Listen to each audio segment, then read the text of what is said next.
Patay po ang isang senior citizen na magsasaka sa Mauban, Quezon matapos po siyang paslangin ang kanyang kainuman. Base nga sa investigasyon, nagiinuman noong Sabado ang biktima at ang suspect. Nagkaroon sila ng pagtatalo na nauwi po sa suntukan. Kinabukasan, bumalik sa bahay ng biktima ang suspect na may dala ng karit. Dito na niya biglang hinataw sa leeg ang natutulog na biktima. Tinutugis na ng mga pulis ang suspect na mahaharap ngayon sa kasong murder. Sugatan ng 6 na sakay ng isang service truck matapos itong tumaob sa Iloilo City.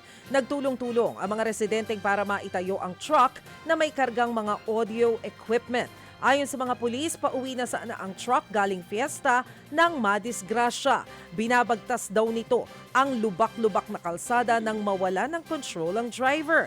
Agad namang nakatalon palabas ng truck ang mga sakay.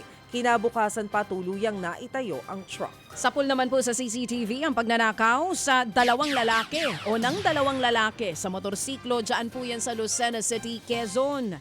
Sa video, kitang sakay ng tricycle ang dalawang lalaki. Tumigil po sila sa tabi ng kalsada at pinuntirya ang nakaparadang motorsiklo. Nang mapansin na wala ng tao sa paligid ay sabay nilang binuhat at nilagay sa sidecar ang tricycle o ng tricycle ang motor. Pinaghahanap na po ang dalawang magnanakaw sa ngayon. Ano ba ito? Hindi ito Quezon City, Lucena, Quezon. Ito mga kapatid nakalagay kasi doon Quezon City sa taas. Oo, sa Lucena, Quezon po para sa mga nanonood sa atin ng video. Ayun na nga. Ayun. Oo. Grabe mga diskarte nito Motor sa motor talaga naman.